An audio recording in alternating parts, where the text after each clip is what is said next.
Recording in Om Swastiastu. Assalamualaikum warahmatullahi wabarakatuh. Shalom, namo buddhaya, salam kebajikan, dan salam harmoni. Baik, saya ucapkan terima kasih kepada dosen penguji karena telah hadir di acara presentasi ujian proposal saya. Mohon izin saya memulai presentasi pada hari ini.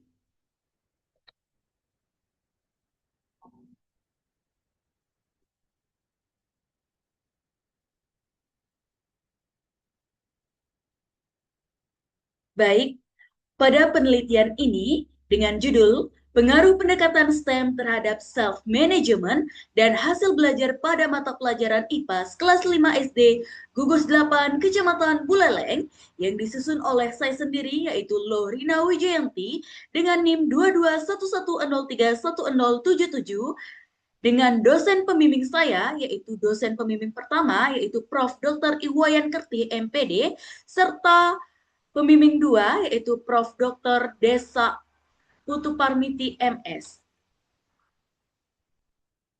Pada penelitian ini dilatar belakangi berdasarkan hasil wawancara dan juga observasi di Gugus 8 Kecamatan Buleleng, terdapat permasalahan pada siswa kelas 5. Yang pertama yaitu sebagian siswa belum mampu mengelola waktu belajar dengan baik, kemudian masih ditemukan siswa yang terlambat mengumpulkan tugas, serta disiplin belajar masih rendah. Dan terdapat siswa yang kurang percaya diri, cenderung menyendiri, dan juga kurang aktif saat pembelajaran IPAS. Nah, pada permasalahan ini pula, terdapat dampak yang dialami oleh siswa, yaitu rendahnya kemampuan mengatur waktu belajar, kemudian kurangnya tanggung jawab terhadap tugas, serta disiplin belajar yang belum optimal. Dan keaktifan belajar siswa ini dibilang masih rendah, serta hasil belajar IPAS belum berjalan secara optimal. Dan juga potensi siswa belum berkembang secara maksimal. Berdasarkan penelitian sebelumnya, yaitu pada Purwati dan kawan-kawan pada tahun 2025, yang menyatakan bahwa penelitian ini menekankan pada menumbuhkan kemandirian siswa, serta dengan penelitian sebelumnya yaitu David dan et al. Pada tahun 2021 yang menyatakan bahwa pendekatan STEM mampu meningkatkan motivasi belajar serta hasil belajar.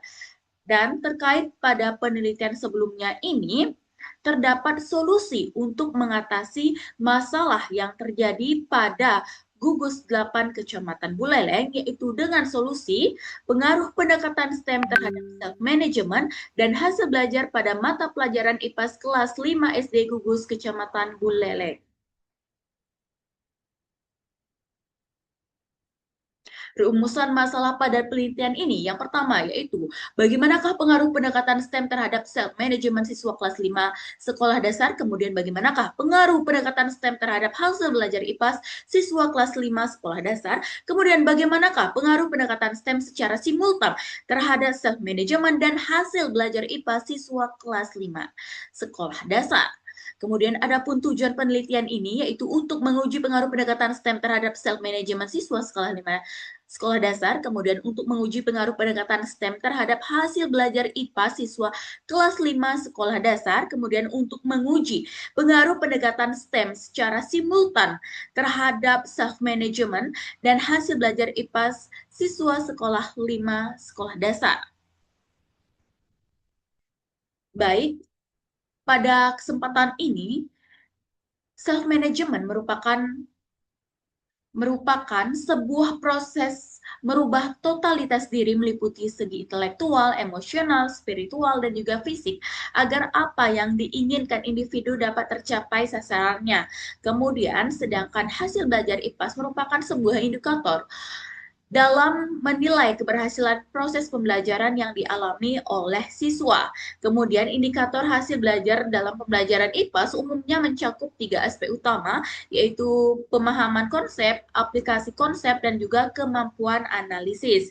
Kemudian pada pengertian STEM ini sendiri merupakan pendekatan STEM yang diartikan sebagai sebuah pendekatan yang mengaitkan serta mengintegrasikan beberapa subjek STEM seperti sains, teknologi, engineering, dan juga mathematics. Kemudian adapun penelitian yang relevan, di sini ada 5 penelitian yang relevan dari penelitian pada tahun 2026, 2025, sampai 2024. Nah, berdasarkan penelitian ini menyatakan bahwa pendekatan STEM terbukti efektif dalam meningkatkan berbagai aspek pembelajaran, baik kemampuan kognitif maupun non-kognitif siswa. Nah, namun penelitian yang secara khusus mengkaji pengaruh pendekatan STEM terhadap self-management siswa sekolah dasar, terutama pada mata pelajaran IPAS, masih terbatas. Nah, oleh karena itu, penelitian ini memiliki nilai keterbaruan karena tidak hanya menelaah pengaruh STEM terhadap hasil belajar IPAS, tetapi juga mengkaji pengaruh terhadap kemampuan self-management siswa kelas 5 SD gugus 8 Kecamatan Buleleng. Nah, pada slide ini ditampilkan kerangka berpikir yang dimana kerangka berpikir ini terdiri dari dua variabel, yaitu self management dan juga hasil belajar. Kemudian ada aspek-aspeknya, kemudian terjadi pengaruh menggunakan STEM dan juga pengaruh pembelajaran konvensional. Kemudian adapun hipotesis penelitian yang pertama yaitu terdapat pengaruh pendekatan STEM terhadap self management siswa sekolah dasar, kemudian terhadap pengaruh pendekatan STEM terhadap hasil belajar IPA siswa sekolah dasar, kemudian terdapat pengaruh simultan pendekatan STEM terhadap self management dan hasil belajar IPA sekolah dasar. Kemudian ada pun populasi dan sampel pada penelitian ini. Nah, pada penelitian ini menggunakan metode kuantitatif, yaitu jenis kuasi eksperimental dengan desain pre-test dan post-test with non-equivalent control group design. Kemudian populasi pada penelitian ini yaitu sejumlah 199 di seluruh kelas 5 di gugus 8 Kecamatan Buleleng. Kemudian dilakukanlah uji kesetaraan sehingga mendapatkan sampel yaitu pada sampel eksperimen dengan sekolah SD Negeri 1 Penglatan dengan jumlah siswa 25 siswa dan SD Negeri 3 Penglatan dengan 22 siswa.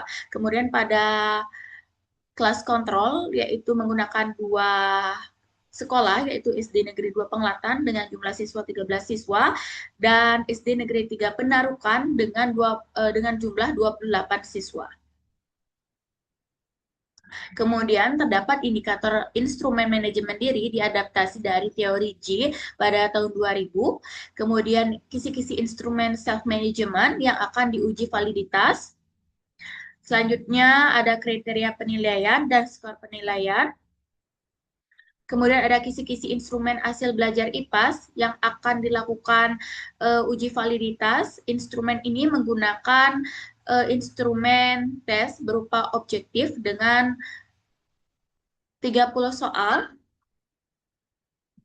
Kemudian terdapat metode analisis data. Yang pertama yaitu melakukan nilai rata-rata, median, modus, standar deviasi, nilai maksimum, dan juga nilai minimum. Selanjutnya, dilakukan uji prasyarat analisis. Yang pertama, uji normalitas, yaitu menggunakan Shapiro-Wilk. Kemudian dilakukan uji homogenitas varian, yaitu Levens test. Dan uji homogenitas matriks varian covariance. Selanjutnya, dilakukan pengujian hipotesis dilakukan menggunakan one-way ANOVA. Selanjutnya, one-way ANOVA untuk menguji pengaruh pendekatan STEM terhadap hasil belajar. Dan yang ketiga yaitu MANOVA untuk menguji pengaruh pendekatan STEM terhadap self-management dan hasil belajar IPA secara simultan. Nah, seluruh analisis ini dilakukan menggunakan SPSS statistik yang yaitu versi 27 dengan taraf signifikan 0,05. Baik, sekian presentasi ujian proposal saya. Saya ucapkan terima kasih banyak pada dosen penguji dan juga dosen pembimbing. Saya akhiri dengan para mesanti. Santi, santi, santi. Wassalamualaikum warahmatullahi wabarakatuh. Salam harmoni.